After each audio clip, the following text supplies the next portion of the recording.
स्वागत है आपका एनबीएस पॉडकास्ट के नए एपिसोड में और जल्दी से शुरू करते हैं आज का किस्सा। विशाल जो कि काफी समय से दुबई में एज ए कार मैकेनिक काम कर रहा था। आमतौर पर वो जो दुबई में रहते हैं, जो वर्कर वगैरह रहते हैं, तो उनको पता ही होगा कि एक कमरे में कम से कम कई बार 6 लोगों को भी रहना पड़ता है। तो विशाल, जिनकी कुछ माली हालत इतनी अच्छी नहीं थी कि वो अलग से अपार्टमेंट ले सकें, तो वो भी इसी तरीके के रूम्स में रहते थे। लेकिन जो विशाल के कोलीग थे वो एक चीज नोट करते थे कि आमतौर पे अब जो मेल होते हैं या फिर सेम जेंडर होता है, तो जब चेंज वगैरह करना हो तो अमूमन चेंज तो वो सामने करते हैं, शर्ट वगैरह एटलीस्ट शर्ट पैंट करनी हो। लेकिन विशाल ने कभी ऐसा चेंज नहीं किया। वो तो वेट करता रहता था, जो कॉमन बाथरूम होता है वहां पर जाए और वहां पर जाकर जब भी उसको टाइम मिले, मतलब जब भी वो फ्री हो, टॉयलेट या वॉशरूम, तो वहां पर जाकर चेंज करे। कई बार उसका इस वजह से मखौल भी उड़ाया जाता था। विशाल का वहां पर एक काफी अजीज दोस्त था, तारिक उसको कई बार पूछता रहता है कि भाई क्या ऐसी बात है, तू तो ऐसे डरता है जैसे लड़की होता है। भाई हम सारे मित्र हैं, कोई ऐसी बात तो नहीं है। लेकिन कभी भी विशाल ने तारिक की इस बात का जवाब दिया नहीं। ऐसी भी क्या बात थी, ऐसा भी क्या राज था जहां पर वो इस छोटी सी बात पर अपना मजाक उड़वाना पसंद करता था, लेकिन कभी भी उसने अपनी शर्ट चेंज की नहीं। लेकिन सच्चाई जो होती है वो कभी ना कभी सामने तो आ ही जाती है, और आज शायद वही दिन था जिस दिन सच्चाई सामने आनी थी। आज 2 बातें हुई जिसने तारिक को काफी ज्यादा हैरान कर दिया, और दोनों बातों का जो राज था वो उससे भी गहरा था, उससे भी हैरान करने वाला था, और उससे भी ज्यादा डराने वाला था। विशाल आज अपने घर पर बात कर रहा था। वो कह रहा था कि आप ऐसा करना कि इस शहर में आ जाना, किसी शहर का नाम लिए, लट से लखनऊ में आ जाना, वहां पर मैं 10 दिन के लिए होटल बुक करा लूंगा, तो फिर वहां पर हम 10 दिन रहेंगे, तो फिर मैं वापस आ जाऊंगा। अब तारिक को ये बात हैरान कर रही थी कि एक बंदा इंडिया वापस जा रहा है अपने घर मिलने के लिए, छुट्टियां मनाने के लिए, और उस दौरान वो अपने घर जाने की बात नहीं कर रहा, वो सीधा सीधा होटल जाने की बात कर रहा है। यानी 10 दिन की उसको छुट्टियां थी, इतने दिन का उसने होटल बुक कराया था। और विशाल दूसरी जगह पर इस बात से बेखबर कि रूम में तारिक भी बैठा हुआ और उसकी बात सुन रहा है। वो तो बात छोटी सी थी कि उसकी बात सुन रहा, कोई बड़ी बात नहीं, लेकिन उसको इस बात का अंदाजा ही नहीं था कि जब वो अपनी शर्ट रिमूव कर रहा था और जो राज वो काफी समय से छुपा रहा था अपने दोस्तों से, वो उसके सामने आज शायद आया वाला था। क्योंकि तारिक जब उसकी बातें सुन रहा था तो धीरे धीरे विशाल अपनी शर्ट उतारता है। जैसे ही शर्ट उतारता है विशाल, तो तारिक उसके बदन की हालत देखकर हक्का बक्का रह जाता है। हालांकि उसको उसके सवाल का जवाब मिल चुका था कि भाई ये विशाल क्यों अपनी शर्ट यहां पर रिमूव नहीं करता, क्योंकि उसके शरीर पर हर जगह हल्के हल्के घावों के निशान थे, जैसे किसी ने कट किया होता। कुछ जगह पे दांतों के निशान थे काफी गहरे से, जो भर तो रहे थे धीरे धीरे, लेकिन अभी भी स्पष्ट तौर पर नजर आ रहे थे। वहीं कुछ जगह कट के निशान थे। ये सभी निशान भरे तो हुए थे, लेकिन अभी भी लालगी इन पर छाई हुई थी, जैसे कि कुछ अरसे पहले विशाल को काफी ज्यादा टॉर्चर किया। क्या विशाल का कोई ऐसा पास्ट था?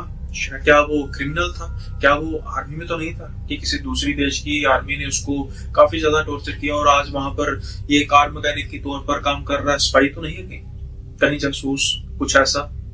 ये हजारों सवाल तारिक के मन में घूम रहे थे। तारिक बेसिकली पाकिस्तान से बिलोंग करता था, तो उसको ये लगता था कि भाई हो सकता है कि विशाल इंडिया से बिलोंग करता है और शायद कुछ ऐसा कारण तो नहीं है। दिमाग में 100 बातें उसके चल रही थी। वहीं दूसरी ओर विशाल बेखबर होकर बातें किए जा रहा था। लेकिन जैसे ही विशाल फोन रखता है, उसको जवाब देना पड़ना था कई सवालों का। वो घूम के देखता है तारिक की तरफ, तो अचानक से स्टन रह जाता है कि यार मैंने तो ध्यान ही नहीं दिया कि तारिक बैठा हुआ। तारिक उसको घूर के देखे जा रहा था, जैसे कि उसकी आंखें कह रही हों कि आज आपको अपना राज तो बताना ही पड़ेगा विशाल मियां, मैं सुनने के लिए बेताब। विशाल जो शर्ट उतार चुका होता है वो जल्दी से शर्ट पहनता है, लेकिन अब इस बात का फायदा नहीं था। ये बात तारिक और विशाल दोनों जानते थे। अब जो तारिक की आंखें थी और विशाल की आंखें दोनों आपस में बात कर रही थी। तारिक बोल पड़ता है कि विशाल भाई देखो यार, बात ऐसी है कि अब मेरे मन में काफी सवाल जो है वो चल रहे हैं। अब रूम में सिर्फ मैं और आप हैं, कोई दूसरा बंदा तो है नहीं, और आप बकौल आपके कहते हैं कि भाई तू मेरा बड़ा पक्का दोस्त है। नो मैटर कि आप किस कंट्री से बिलोंग करते हैं, हमारी दो देशों की दुश्मनी है लेकिन हमें बड़ा प्यार है। यकीन मानिए जितना प्यार आप करते हैं मुझसे मैं भी आपसे करता हूँ दोस्ती के तौर पे, लेकिन आपने आज तक इतना गहरा राज छुपा कर रखा। सब लोग तुम्हारा मजाक उड़ाते थे, मैंने कभी नहीं उड़ाया। मैंने हमेशा तुम्हें एनकरेज किया कि भाई अगर कोई छोटी मोटी बात है तो बता दे, लेकिन ऐसी कोई चीज तो हो नहीं सकती कि भाई अब तू जेंट्स के सामने अपनी शर्ट ना उतारे। आज देखो अल्लाह की मर्जी कि तुमने अनजाने में दो बातें कर दी, और मुझे आज भाई दोनों बातों के सवालों के जवाब चाहिए। पहला तो ये कि ये जो घाव है ये कहां से आए। दूसरा, यार आप जा रहे हो अपने मुल्क, अपने परिवार के पास, कहीं इतने दिनों के बाद, इतने सालों के बाद तो यहाँ से इंसान जाता है, और वहां पर जाकर तुम बात कर रहे हो कि मैं होटल में रुकूंगा। अरे भैया अपने घर में क्यों नहीं। विशाल पर तारिक के सवाल शायद उन घावों से भी ज्यादा उनको दुख पहुंचा रहे थे, उनको तकलीफ पहुंचा रहे थे। लेकिन अब दोस्ती का सवाल था। क्या कुछ ऐसे राज थे जो विशाल जानबूझकर नहीं बताना चाहता था, या फिर उसको लगता था कि अगर मैंने ये राज किसी को बताए तो वो मुझसे डरे, वो मुझसे घबराए, या फिर मुझसे दूर ना चला जाए। शायद उसको दोस्ती प्यारी थी, लेकिन आज जब पर्दाफाश हो चुका था उसके बदन की हालत का, जिसकी वजह से वो शर्ट कभी उतारता नहीं था, उसको तो बताना ही पड़ना था। विशाल तारिक को कहता है कि तारिक भाई बात ऐसी, यार आप मेरी बात का ना विश्वास नहीं करो। तारिक मियां कहते हैं कि भाई देख, अगर तू मुझे बताएगा तो बहुत अच्छी है बात, नहीं बताएगा तो ऐसा मत समझना कि मैं इस चीज का शोर मचा दूंगा, लेकिन मुझे दुख होगा कि मेरे भाई ने मुझे बात बताई। विशाल कहता है कि भाई बात ऐसी बताने वाली, क्या कहूं यार, मुझे विश्वास, मुझे समझ नहीं लग रही कि यार आप इस चीज पर भरोसा भी कर पाओगे कि नहीं कर पाओगे। तारिक मियां कहते हैं कि भाई हम दोनों एक ही मिट्टी के जाए हैं। आज सरहदें बीच में बेशक आ चुकी हैं, लेकिन हमारा कल्चर, हमारा रहन सहन, हमारा खान पीन सब कुछ एक था। तो अगर हमारा ये सब कुछ एक है तो हमारी सोच भी तो आपस में कहीं ना कहीं मिलती है। और अगर जो तुम्हारे साथ हुआ है उसके मुझे लगता है कि दो ही कारण हो सकते हैं। यहाँ पर, या तुम पर किसी ने हमला किया, बेतहाशा हमला किया, जिसकी वजह से तुम्हारी जान तो बच गई लेकिन तुम भागते भूगते यहाँ पर आ गए, या फिर मुझे दूसरी बात लग रही है। अब विशाल कहते हैं कि भाई दूसरी बात का मतलब क्या। तो ये कहते हैं कि कुछ घाव ऐसे होते हैं जो कई लोग मानते नहीं हैं, और वो घाव कोई इंसान नहीं देता, वो कोई ऐसी शक्ति देती है, कोई ऐसी चुड़ैल, कोई ऐसी डायन, कोई ऐसा जिन, कोई ऐसा भूत देता है जिसके बारे में लोग बात सुनते ही, बात करते ही डरने लगते हैं। विशाल की आंखें झुकी हुई, तारिक को इस बात की सहमति मिल चुकी थी कि जो ये बात है ये दूसरी बात है। अब तारिक कहीं हद तक, काफी हद तक इस चीज को लेकर निश्चित था कि कोई स्पाइस हुई वाला चक्कर नहीं है। विशाल को मैं थोड़ा सा और कुरे दूंगा तो वो मुझे सब कुछ बता देगा। और विशाल को भी कहीं कुछ हद तक कंफर्ट आने लग पड़ा था। वो जो राज काफी समय से अपने दिल में छुपाए बैठा था वो बताने के लिए तैयार था। और मुझे ये भी पता है कि आप भी तैयार हैं सब्सक्राइब करने के लिए, क्योंकि बहुत से व्यूअर हैं जो रेगुलर सुनते हैं और सब्सक्राइब नहीं करते। तो मुझे लगता है कि अब तो सब्सक्राइब कर देना चाहिए, और कहानी का बिल्डअप अच्छा लगा हो तो लाइक कर देना चाहिए। और एक और बात, मैं बहुत ज्यादा शुक्रिया करना चाहता हूँ हमारे सबसे पहले मेंबर का, जो पेड मेंबर होते हैं, जो सब्सक्राइब करते हैं, पेड सब्सक्रिप्शन करते हैं, तो उनका तहे दिल से स्वागत है मेंबरशिप में। अश्विनी कुमार जी, बहुत बहुत शुक्रिया आपका ज्वाइन करने के लिए। और जैसा कि मैंने कहा था कि एक मेंबर भी हमारे जो पेड मेंबरशिप में जुड़ा, तो हम करेंगे स्टार्ट एक नया किस्सा मेंबर ओनली के लिए, और महीने में 1 या 2 बार हम क्या करेंगे, एक स्पेशल स्टोरी अपलोड। तो जल्दी ही अश्विनी जी आपको कहानी सुनने को मिलेगी। और मैं एनकरेज नहीं कर रहा कि भाई आप सब मेंबरशिप को ज्वाइन करें, क्योंकि रेगुलर कहानियां तो आपको यहाँ पर मिलेंगे ही, साथ के साथ ही वीकली पॉडकास्ट भी। लेकिन जो पैसे खर्च रहे हैं उनके लिए फिर मैं कुछ ना करूं तो ये भी बेईमानी होगी उनके साथ। सो इसलिए एक स्पेशल ट्रीट देने के लिए जो मेंबरशिप को ज्वाइन करेंगे, जैसे कुछ भाइयों ने कहा था हम आपको पेटीएम करना चाहते हैं, तो मैंने उसके सवाल का जवाब दिया था कि भाई मैं पेटीएम वगैरह नहीं करता एक्सेप्ट, मुझे ऑर्गेनाइज वे पसंद है। और ऑर्गेनाइज वे पे करने का यही है कि आप मेंबरशिप को ज्वाइन करते हैं तो उसके बदले मैं भी कोशिश करूंगा कि आपको कुछ अलग से प्रोवाइड कर सकूं। तो जो भी भाई लोग अपने करना चाहते हैं मेंबरशिप को ज्वाइन, काफी सस्ती है, 89 पर मंथ की है, तो उनको मंथ में 1 या 2 बार बिल्कुल अलग से एक स्टोरी जो है वो सुनने को मिला करेगी, वीडियो देखने को मिला करेगी, स्पेशल मेंबर ओनली। तो फिर से एक बार अश्विनी जी आपका बहुत बहुत धन्यवाद। और अब हम बढ़ते हैं किस्से की ओर। विशाल कहता है कि भाई दोनों बातें बिल्कुल आपस में जुड़ी हुई हैं कि जो ये घाव मेरे बदन पर है उनकी वजह से ही मैं अपने घर वापस नहीं जा सकता। तो ये भाई बोलते हैं, तारिक भाई बोलते हैं कि भाई मैं समझा नहीं इस बात को।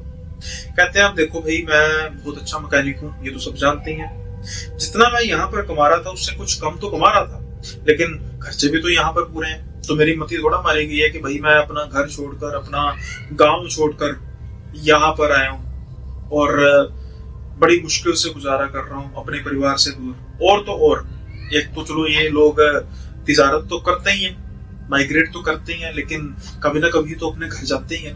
मैं ऐसा बदनसीब हूँ कि अपने घर तक नहीं जा सकता। तो तारिक की आंखें और उत्सुक थी, उसके कान सुनने के लिए बेताब थे कि ऐसी भी क्या बात है कि ये अपने घर नहीं जा सकता। तो विशाल कहता है कि मेरा एक छोटा सा जो वर्कशॉप थी वो हाईवे की तरफ थी, मतलब कि मेरा जो गांव है वो हाईवे की थोड़ी अंदर की तरफ जाके हाईवे की मेन रोड की तरफ, और जो सड़क है उसके ही ऊपर मेरा वर्कशॉप था। तो आप मानो कि आमतौर पर जो गाड़ियां वगैरह कोई प्रॉब्लम आती थी तो मेरा ठीक काम चल जाता था। इवन कि आसपास के गांव के लोग भी जिनकी गाड़ियों में कोई ऐसी समस्या आती थी कि जो अपनी गाड़ी को लेकर आते हैं तो वो मेरे पास लेकर आते थे, मेरा हाथ इतना साफ था।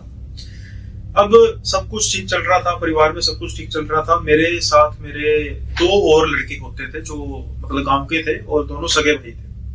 अब वो भी आते थे। तो क्या होता था कि जब हम गांव उस मेरे वर्कशॉप से गांव की तरफ आते थे तो रास्ते में एक इलाका ऐसा आता था जो काफी ज्यादा सुनसान होता था, लेकिन बहुत कम ऐसा चांस होता था कि वो दोनों ना आए काम पर।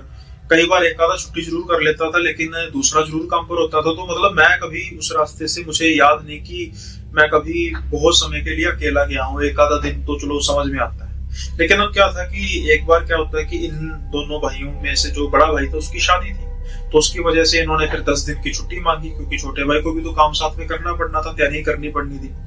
यानी कि अब मैं 10 दिन के लिए सुबह अकेला वर्कशॉप पे जाना और रात को अकेले वापस आना।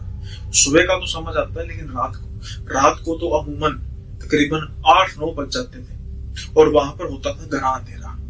हाईवे तक तो सब कुछ ठीक होता था, लेकिन जैसे ही हाईवे के इधर मैं अपने गांव की रोड पर आता और वहां से मेरा जो गांव था वो तकरीबन 15 किलोमीटर दूरी पर था। आमतौर पर उस सड़क के काफी हिस्से का जो एरिया था वो सुनसान होता था, साथ के साथ ही कुछ ऐसे काफी बड़ी बड़ी झाड़ियां, दरख्त जो किसी को भी खौफ लाने के लिए काफी थे। ऐसा मैंने महसूस तब किया जब मैंने 2 दिन 3 दिन अकेला गया और मुझे डर कहीं ना कहीं आने लगा। लेकिन अब मैं इस चीज को दरकिनार करता था, क्योंकि आज तक कभी कोई हादसा हुआ ही नहीं था, ना मेरे साथ ना ही कभी किसी और के साथ। लेकिन शायद मैं इतना बदनसीब हूं कि उस हादसे के लिए मुझे ही चुना गया। अब मैं एक बार अपने बाइक पर वापस आ रहा होता हूं, मुझे काफी दूरी पर एक चमक सी दिखाई देती है। मेरे बाइक का प्रकाश उस पर सीधा पड़ रहा था। दूर से ऐसा लग रहा था कि कोई महिला है जो धीरे धीरे धीरे धीरे आगे बढ़ रही है। बिल्कुल जो चाल थी उसकी सामान्य नहीं थी, जैसे कि कोई काफी मुश्किल से अपने पैरों को जमीन से उठाता है और दूसरी जगह पर काफी तेज रखता है। उसके जो बाल थे वो काफी ज्यादा फैले हुए थे, जैसे कि झाड़ियां ही हो। उसके कपड़े काफी अजीब से तरीके के थे। ऐसी वेशभूषा तो हमारे गांव क्या आसपास के शहरों में भी कोई नहीं डालता, यानी कि बिल्कुल स्लीवलेस तो समझ में आता था, लेकिन उसकी जो स्कर्ट थी, स्कर्ट ही कह सकते हैं कि काफी थाई तक थी, घुटनों पे के भी काफी ऊपर थी। और उसकी स्किन, जैसे जैसे मैं पास आता जा रहा था मुझे लग रहा था कि जैसे उसकी कोई स्किन की प्रॉब्लम है, शायद गली हुई है। अब मैं इस चीज को दरकिनार करना चाहता था, लेकिन जैसे ही मैं उसके पास से गुजरा तो उसकी आवाज आई कि मुझे भी अपने साथ ले चलो। अब जैसे ही मैंने सुना, मुझे वो करना नहीं चाहिए था जो मैंने किया, मैंने उसकी तरफ पीछे मुड़ के देख लिया। जैसे ही मैंने उसकी तरफ मुड़ के देखा तो उसका चेहरा लगभग लगभग एक बूढ़ी औरत जैसा था, लेकिन उसकी आंखें बिल्कुल चमक रही थी। अचानक से मेरी बाइक गिरती है और मैं सर के बल सड़क पर गिरता हूं। मेरे सर पर काफी ज्यादा चोट लग चुकी थी, लेकिन अब वो औरत धीरे धीरे मेरे पास आती है और वो कहती है कि मैंने कहा था ना कि मुझे अपने साथ नहीं चलो। उसके बाद अब जब सुबह मुझे होश आती है तो मेरे आसपास भीड़ लगी थी और मुझे एम्बुलेंस की आवाज साफ सुनाई देती थी। मेरे सर के बिल्कुल इस हिस्से पर खून जमा हुआ था, यानी कि चोट लगी हुई थी। लेकिन एक और जगह पर मैंने महसूस किया दर्द, जहां से मैं सोच ही नहीं सकता था कि मुझे चोट लग सकती है। वो था छाती का ये हिस्सा, जहां पर एक गहरा सा कट लगा हुआ था। और कट तो कभी भी लगता ही नहीं है जब कोई एक्सीडेंट होता है, काफी कम चांसेस होते हैं। और जिस तरीके से मैं गिरा था, यहाँ पर तो कट लगने का कोई चांस था ही नहीं। अब मुझे आनंद फानंद में एम्बुलेंस में अस्पताल लेकर जाया गया। परमात्मा का शुक्र था कि कोई गहरी चोट मुझे लगी नहीं थी, लेकिन जो गहरा घाव मुझे उस छाती पर मेरी लगा था, उसका जवाब तो डॉक्टरों के पास भी नहीं था कि ये गिरने से तो कम से कम हो नहीं सकता, एक्सीडेंट तो हो नहीं सकता। लेकिन ये घाव आया कहां से और ये दिया किसने? क्या मैं इस बात को समझ पा रहा था? मैं तो जैसे भूल ही गया था कि मैंने वो औरत देखी और उसकी आंखें अजीब से तरीके से चमक रही थी। अब जब घर वाले आए तो उन्होंने पूछा कि कैसे गिरे, फिर मुझे याद आया अचानक से, अरे हाँ, मैंने तो एक औरत को देखा था। लेकिन मैंने किसी घर वाले से बात नहीं की और मैंने कहा कि पता नहीं, मुझे अजीब सी झाड़ियों से आवाज आई। मैंने जैसे ही पीछे मुड़ के देखा और मेरी बाइक स्लिप कर गई। अब मुझे वहां पर लेकर आया गया घर पे। कुछ दिन तो मैं ठीक रहा, लेकिन मेरे जो घाव था वो कुछ ज्यादा ही जल्दी भर रहा था। ऐसा लग रहा था कि जैसे जिसने मुझे ये घाव दिया है वो चाहता है कि जल्दी जल्दी ये घाव भर जाए ताकि नया घाव मिलना शुरू हो जाए। अब कुछ दिनों बाद मैं अपने कमरे में आराम से सो रहा था, लेकिन जैसे ही मेरी जाग खुलती है तो मैं क्या देखता हूँ, वही औरत, वही चेहरा। कैसे भूल सकता हूँ वो चेहरा? उसी की वजह से तो मेरा ये हाल हुआ था। वही चमकती हुई आंखें, वो धीरे धीरे मेरे पास आती है, कुछ बोलती नहीं है, बस मेरे सीने के दूसरे हिस्से की तरफ अपनी जो नाखून है उनको फेरती है और अचानक से नाखून कढ़ा देती है। मेरी तो चीख से जान निकल रही थी। मेरी आवाज कुछ सुन ही नहीं पा रहा था और मैं हिल तो बिल्कुल नहीं पा रहा था। कुछ समय तक वो ऐसे ही नाखून मेरी छाती पर रखती है और फिर गायब हो जाती है। अचानक से मेरी जाग खुलती है। मैं क्या देखता हूं आसपास, अरे शुक्र है सपना था।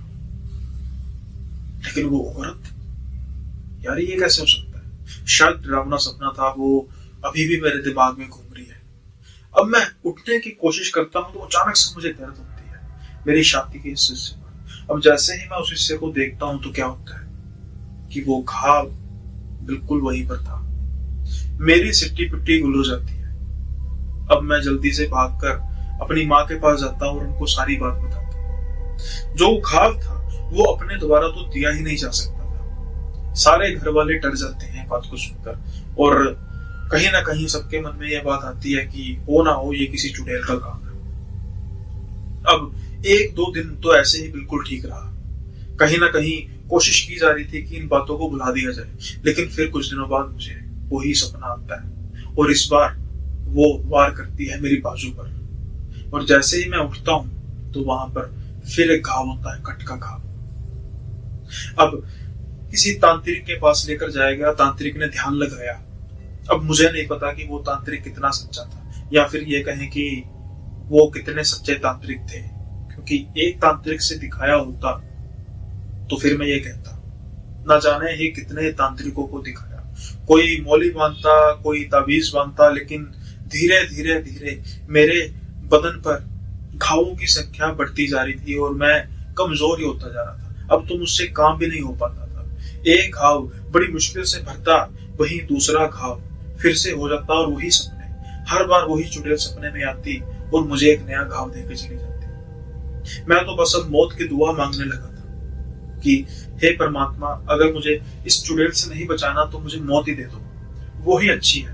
कैसे मैं तिल तिल के जी, ना मुझसे काम होता है और ना ही मैं सुकून से सो पाता हूं। लेकिन शायद मेरी बात परमात्मा ने सुन ली। किसी बड़े तांत्रिक के बारे में हमें पता लगा और भागते भागते वहां पर गए। जब तांत्रिक ने सब कुछ देखा तो उन्होंने फिर मुझे सलाह दी, एक सही सलाह दी कि फिलहाल के तौर पर इस चीज का कोई हल नहीं है। जब हल होगा तो मैं जरूर तुम्हें बताऊंगा।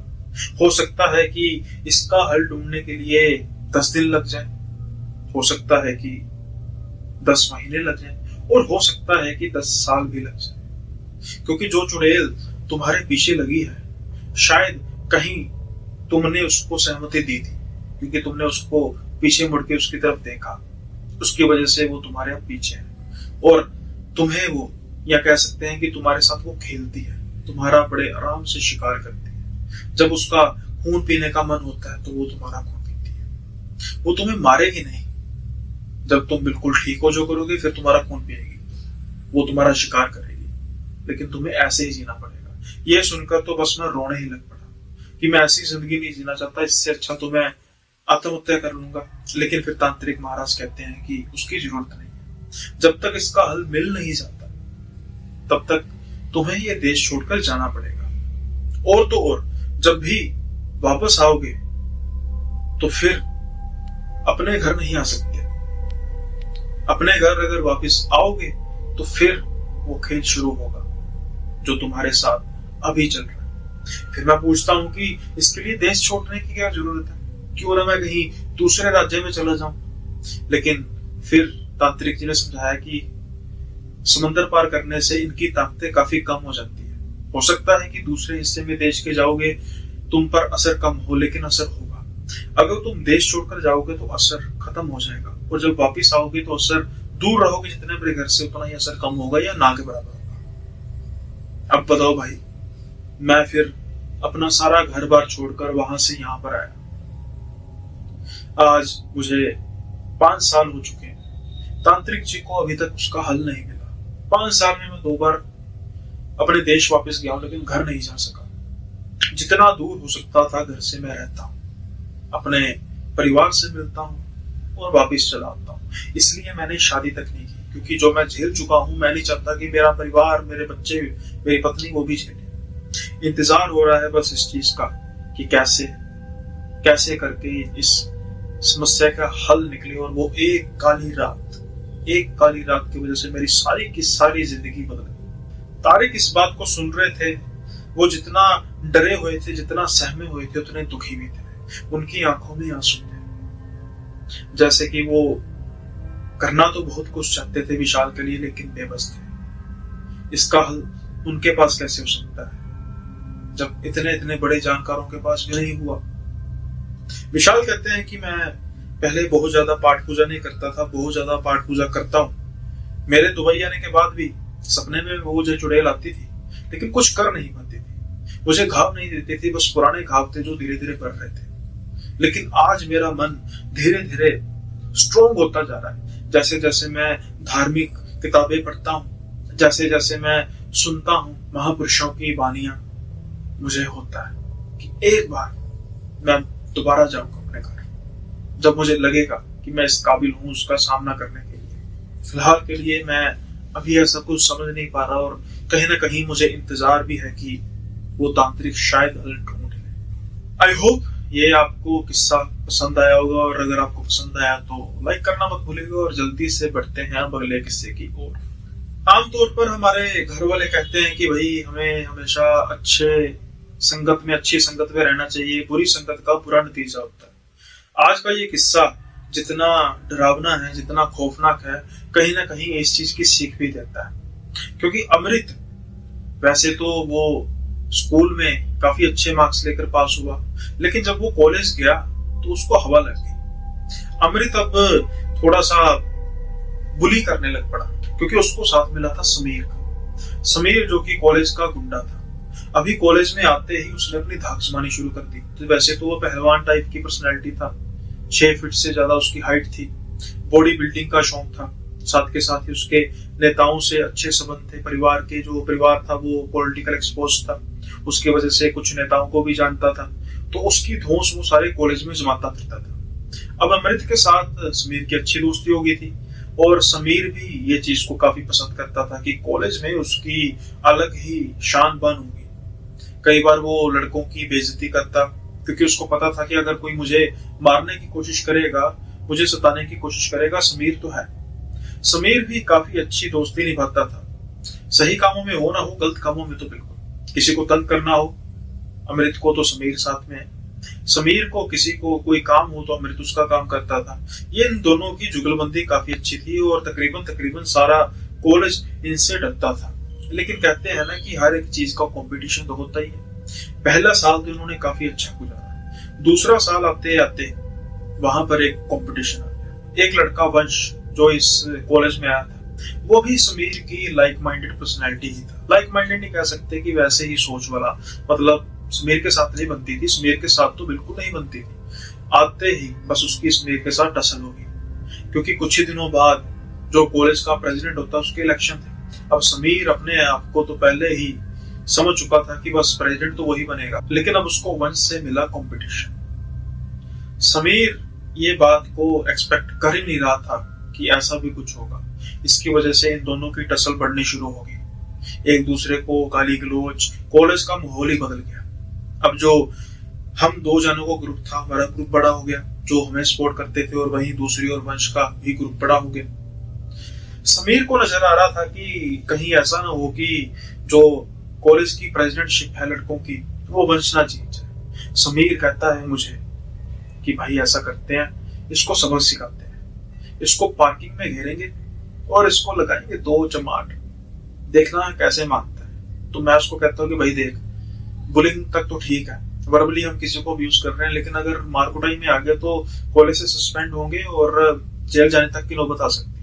लेकिन समीर ये बात कहाँ मानने को तैयार था। उसको तो बस किसी को पीटना था, और खास तौर पर वंश को। क्या उसकी गलती थी ये तो आगे जाके पता लगेगा, लेकिन समीर मानता नहीं है। यहाँ पर पहली बार अमृत को ये महसूस हुआ कि वो कुछ ज्यादा ही आगे निकल चुका है। फिर भी उसने कहा कि चलो ठीक है, हम ऐसा करते हैं और उसको तरीके से समझाने की कोशिश करेंगे, लेकिन भाई अगर मार कुटाई की बात नौबत आएगी तो बस ज्यादा नहीं। वो बस ढूंढ रहे थे उस दिन को जिस दिन वंश के साथ कुछ कम लोग। ऐसा ही मौका आता है 2 दिनों बाद, जब वंश और उसका सिर्फ एक दोस्त पार्किंग में खड़े थे और ये 6-7 जने उसको घेर लेते। समीर कुछ ज्यादा बात करने के मूड में था नहीं, बस वो कहता है कि प्रेसिडेंट बनना ही रहना है या फिर जिंदा रहना है। भाई अगर जिंदा रहेगा तो कभी ना कभी किसी और कॉलेज में प्रेसिडेंट बन जाएगा, लेकिन अगर जिंदा ही ना रहा।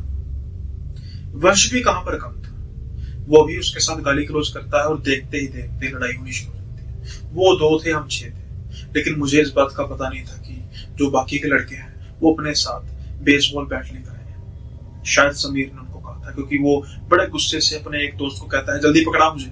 जैसे ही वो पकड़ाता है तो वो वंश पर धड़ाधड़ वार करने शुरू कर देता है। मैं ये बात सोच ही नहीं रहा था कि यहां तक नौबत आएगी। मैं कोशिश करता हूं, लेकिन समीर तो रुकने का नाम ही नहीं ले रहा था, और इसी वार में 2-3 जो वार थे वो लग जाते हैं वंश के सर पर। वो बड़ी बुरी तरीके से जख्मी हो जाता है। समीर, मैं और बाकी सारे 6 लड़के भाग जाते हैं। कुछ दिन तक तो हम फरार रहते हैं। मैं तो कोस रहा था उस दिन को जब मैंने समीर के साथ दोस्ती की, क्योंकि हम तो बड़े काम से घर के रहने वाले थे।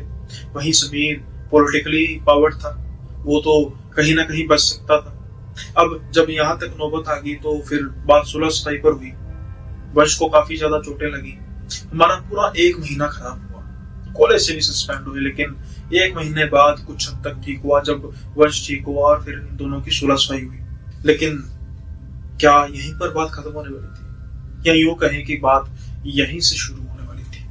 वंश जो डॉक्टर कह रहे थे कि अब वो पहले से ठीक है और धीरे धीरे रिकवर करेगा, वहीं समीर अब पहले से भी ज्यादा खूंखार हो चुका था, क्योंकि अब उसको किसी की परवाह नहीं थी। इस हादसे के बाद तो कॉलेज में उसकी दहशत फैल गई। कोई भी डरते डरते उसके सामने आता तक नहीं था, क्योंकि सबको पता था कि अगर ये किसी को मारेगा भी तब भी ये बच जाएगा। कॉलेज के प्रोफेसर तक भी उससे डरने लग पड़े थे, यहाँ तक कि प्रिंसिपल भी। वो खुलेआम बड़े आराम से सबको तंग करता, यहाँ तक कि अब उसने लड़कियों को भी तंग करना शुरू कर दिया, जो मुझे बिल्कुल पसंद नहीं था। मैं अब बहाने ढूंढता कि किसी ना किसी तरीके से मैं इस कॉलेज से निकल जाऊं और मेरा समीर के साथ कॉन्टेक्ट टूट जाए, लेकिन मैं इस कॉलेज को भी छोड़ना नहीं चाहता था। हमारे शहर में रह देकर एक यही अच्छा कॉलेज था। अब यहाँ तक तो सब ठीक था, एक आधा महीना निकल चुका था इस बात को, लेकिन अब जो होने वाला था उसके बारे में मैंने कभी सोचा नहीं था। एक बार हम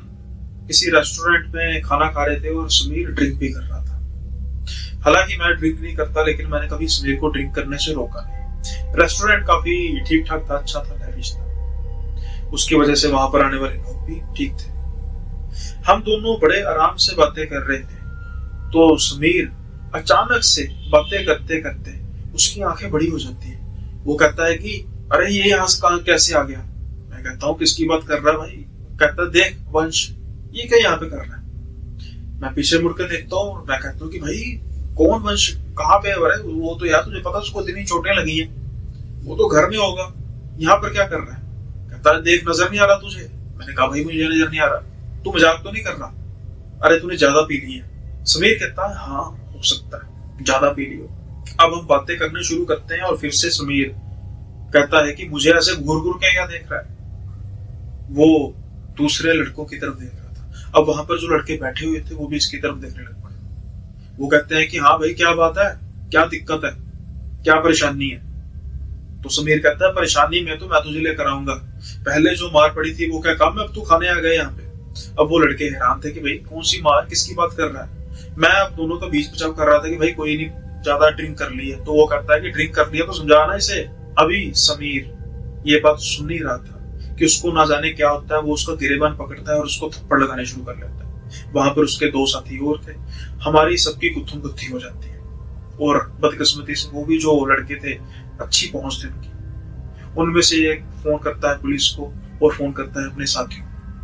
वो हमारी धुनाई कर देते हैं। इससे ज्यादा कि हमारी इतनी धुनाई होती कि हम उठ भी ना पाते, पुलिस आ जाती है और पुलिस समीर को और मुझे पकड़ कर ले जाती है। एक बार फिर से समीर की वजह से मैं मुसीबत में पड़ चुका था और आज मैं ये ठान चुका था कि मैं जिंदगी में कभी भी समीर के साथ नहीं रहूंगा। कल से हमारी दोस्ती खत्म। लेकिन कल में और आज इस समय में एक पूरी रात पड़ी थी और उस रात में क्या होने वाला था मेरे साथ, समीर के साथ। मैं ये बात समझ नहीं पा रहा था कि समीर को वंश कैसे नजर आ सकता है। ज्यादा भी है यही कारण है, लेकिन अब इतनी मार खाने के बाद समीर की उतर चुकी थी।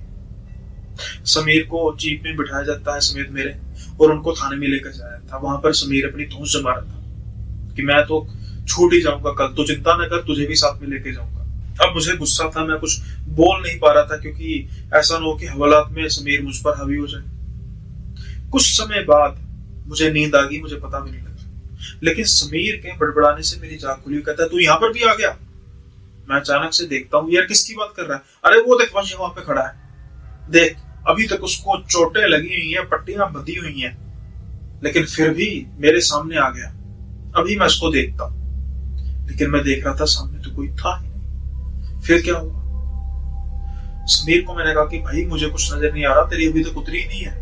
तो समीर मुझे गालियां देकर कहता है कि तू ही तो नहीं मिला, अरे ये मुझे मारना चाहता है। तो मैं समीर को कहता हूँ कि भाई मैं उसके साथ कैसे मिल सकता हूँ, वो तो अपने घर पे पड़ा, तू सो जा यार, तू सो जा, कोई नहीं है। अब उसका हल्ला गुल्ला सुन के जो पुलिस वाले थे वो भी आ गए। 2-3 बार उसने ऐसा किया।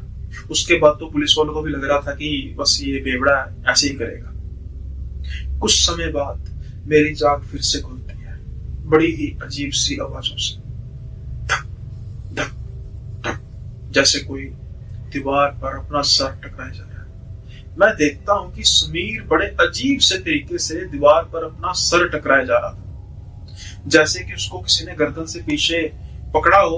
वो बोलने की हालत में नहीं था और उसका सर कोई दीवार पर दे मारे जा रहा है और उसके हाथ दोनों पीछे ऐसे थे जैसे किसी ने पकड़ रखे हो। मैं शोर मचाना शुरू करता हूँ, जल्दी भाग कर आओ, जल्दी भाग कर आओ।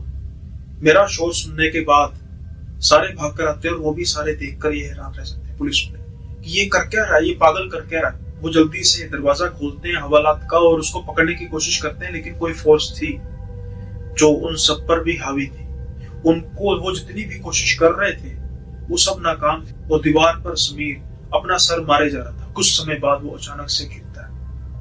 जल्दी से एम्बुलेंस को लेकर आया जाता है, लेकिन मुझे 10 मिनट बाद खबर मिलती है कि समीर नहीं रहा। मेरा तो रो रो कर बुरा हाल था। जैसा भी दोस्त था तो दोस्त ही, और कैसे, ये कैसे हो सकता है? क्या वो पागल हो गया था? क्या उसके साथ हुआ था? ऐसे कैसे हो सकता है कि कोई अपने हाथ को पीछे बांध कर सर पर दे मारे जा रहा है और उसकी आवाज तक नहीं आ रही, उसकी आवाज तक नहीं आ रही, बस जैसे कोई मदहोशी में अपने आप को मारना चाहता हो। अब कहीं ना कहीं ये भी बात ठीक हुई कि उसकी मौत पुलिस वालों के सामने ही हुई। अगर उस हालत में वो गिरा हुआ होता या मर चुका होता तो कहीं मेरे पर इल्जाम तो नहीं आ जाता। 2 दिन बाद मेरी बेर होगी। जब उन लड़कों को पता लगा कि समीर नहीं रहा तो मैं तो कुछ ऐसा कर नहीं रहा था, तो फिर उन्होंने रफा दफा मामला कर दिया। लेकिन एक सवाल मेरे मन में भी था कि ऐसा कैसे हो सकता है, समीर ऐसे कैसे मर सकता है? उसका जवाब मुझे खुद ब खुद ही मिल गया, क्योंकि मुझे पता लगा कि 2 दिन पहले वंश नींद में ही सो गया, यानी कि मर गया, सदा के लिए सो गया कहें तो। उसके घाव शायद डॉक्टर भी सही तरीके से इवैल्यूएट नहीं कर पाए थे। कोई ऐसी इंटरनल इंजरी हुई थी जिसकी वजह से वो 1 महीना 1.5 महीना ही सर्वाइव कर पाया। तो क्या वंश की आत्मा ने यह सब कुछ किया जो वंश के साथ हुआ? क्या उसने भी वही समीर के साथ किया और वो भी चाहता था कि समीर भी मेरे साथ ही चले? ये बात आज तक भी मेरे लिए राज है, लेकिन ये बातों का कोरिलेशन तो बनता ही है कि जिस रात वंश की मौत हुई उसी रात समीर इस तरीके से मर गया।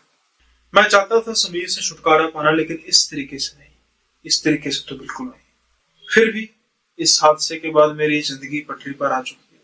पढ़ाई में काफी पीछे हो चुका था, लेकिन समीर के जाने के बाद तो मैंने सब कुछ छोड़ ही दिया और एक नई जिंदगी शुरू करने की कोशिश की और चल रही है। लेकिन वो नजारा कि समीर कैसे मरा आज भी मुझे डराता है, मेरा दिल दहलाता है। आई होप ये भी किस्सा आपको पसंद आया होगा। अब वक्त तो चला है आज के कमेंट सेक्शन का, और आज कुछ ऐसे कमेंट्स की बात करेंगे जो लोग काफी ज्यादा डिसएग्री करते हैं मेरे स्टाइल से, तो उनको भी एड्रेस करना काफी ज्यादा जरूरी है। सब कुछ गुडी गुडी अच्छा नहीं लगता मुझे, तो आज हम बात करेंगे ऐसे भाई लोगों की। तो पहला जो है वो है @अमित चंद्रा 4662। तो ये कहते हैं कि you really don't know how to tell a story, just touching the topics, read few novels, you will get to know. Amit Chandra ji, story telling एक तालाब नहीं है, एक समंदर है। हर एक के स्टोरी सुनाने का तरीका अलग होता है। अब आप जो बात कर रहे हैं ना नोवेल की, मोस्ट पॉसिबली आप इंस्पायर्ड हैं कुछ ऐसे चैनल से जो स्टोरी के दौरान कैरेक्टर्स की डिफरेंट आवाज में बात करते हैं। होता वो मेल या फीमेल पर्सन ही है, लेकिन जैसे अमित ने कहा कि अरे ये तू क्या कर रहा है, तो फिर समीर कहता है कि मैं क्या कर रहा था, मैं तो कुछ नहीं कर रहा था। फिर अमित कहता है अरे यार तू ऐसा कर रहा था। ये नोवेल का जो होता है, नोवेल को नरेट करने का तरीका होता है। मैं नोवेल नरेट नहीं करता, मैं कहानियां नरेट करता। अगर मैं नोवेल नरेट करता तो इसी तरीके से करता। नोवेल जब नरेट करते हैं तो उसमें क्रिएटिविटी एट लीस्ट पॉइंट भी होती है, क्योंकि जो कहानी होती है हमें उसको नोवेल के तौर पर लेकर जाना होता है।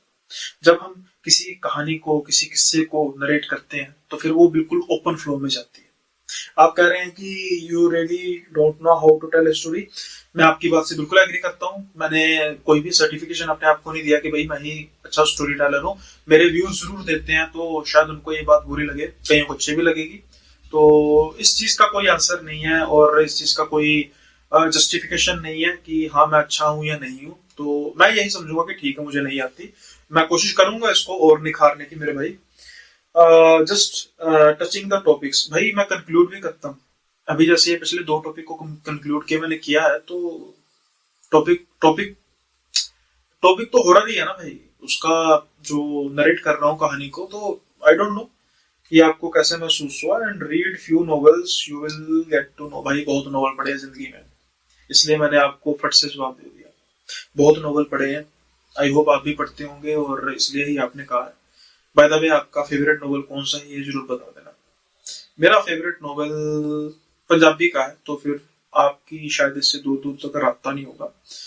मैं फिर भी कह देता हूँ, वो है पहुं फुटा ले तो पहला। बहुत अच्छा नोवेल था। अगर आप पंजाबी समझते हैं तो जरूर पढ़ना, मजा आ गया था। देन हम आगे बढ़ते हैं अगले टॉपिक पर। आपने कहा था बीजीएम इज वर्स्ट अगले कमेंट में, तो डिपेंड अपॉन इंडिविजुअल्स चॉइस। हालांकि मैं भी फाइंड कर रहा हूँ कुछ अच्छा बीजीएम। अगर आपकी नजर में कुछ अच्छा बीजीएम मतलब बैकग्राउंड म्यूजिक है तो जरूर मुझे बताइएगा भाई, सीरियसली। मैं भी चाहूंगा कि वो मैं ऐड कर सकूं अगर आपको लगता है कुछ ऐसा, बस वो कॉपीराइट फ्री हो, क्योंकि अगर कॉपीराइट हुई तो फिर फायदा कोई नहीं। एक ना बड़ा पुराना था, इसी से मुझे याद आ गया था, तो मैंने कहा चलो भाई इनको भी हम कह देते हैं, हो सकता है सुन रहे हो या ना कर सुन रहे हो, लेकिन जो मेरे व्यूज सुन रहे हैं वो भी डिसाइड करेंगे। ये दिया था @शांतनु सिंह 8668। तो ये कहते हैं कि भाई आपके single story okay, but your last podcast with Akshay, भाई Akshay was so bad, vocabulary choice of word and communication was bad.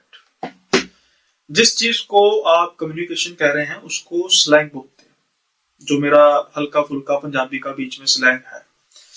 Communication क्या होती है कि जो हम बात कर रहे हैं वो किसी को समझ आनी चाहिए। एक पर्सन हिंदी समझता नहीं है और मैं उसके साथ हिंदी में बात करूं, तो मुझे अगर पंजाबी आती है और वो सिर्फ और सिर्फ पंजाबी जानता है, तो मुझे पंजाबी भी आती है, हिंदी भी आती है, तो मैं हिंदी में बात करूं तो मेरी बेवकूफी है।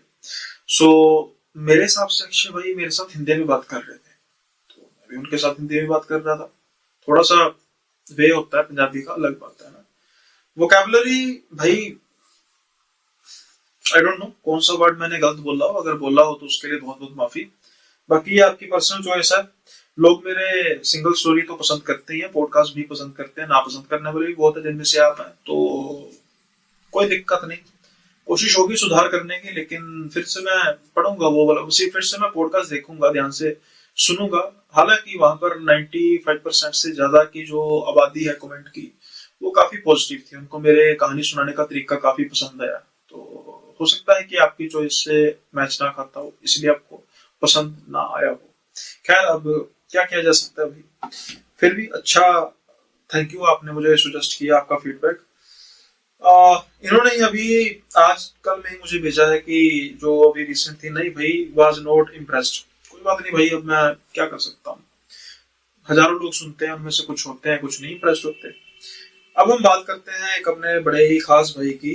अब भाई बुरा मत मानना आप सब लोग जिनका मैं नाम नहीं ले रहा, क्योंकि मैंने सबको कहा कि आप चाहते हैं कि मैं वीडियो में आपका नाम लूं, आपको मैं मतलब आपको मैं आपका नाम लूं, तो आप प्लीज बता देना खुद, क्योंकि ऐसे बिना बात के तो मैं नहीं कर सकता ना, कि कोई ना कह रहा हो तो मैं कह दूंगा ना। तो जो हमारे ये भाई है, ये है @रवि रावत 3520। भाई मेरा कमेंट भी मेंशन कर दिया करो, लव यू भाई। अरे भाई आप रोज सुनते हैं कहानी, कोई भी स्टोरी मिस नहीं करते, कमेंट करते हैं, तो आपने बोल दिया, आपकी बात सर आंखों पर। और भाई आपको भी तहे दिल से बहुत बहुत प्यार। आपकी वजह से ही चैनल धीरे धीरे आप सबकी वजह से ही चैनल धीरे धीरे आगे बढ़ रहा है। और बहुत बहुत धन्यवाद आपका कि आप ना ही सिर्फ मेरे चैनल पर कमेंट करते हैं, बाकी जो उनसे मेरे पॉडकास्ट होते हैं वहां पर भी आप कमेंट करते हैं, मैं देखता हूँ, नोटिस करता हूँ। तो thank you so much for that. और इसी के साथ ही टाइम देखते हैं भाई कितना हो चुका है। तो टाइम हो चुका है अब मेरे हिसाब से अलविदा कहने का आज के एपिसोड में। जल्दी से मिलेंगे हम अगले एपिसोड में नए किस्सों के साथ, तब तक के लिए बाय बाय, अपना ख्याल रखिएगा।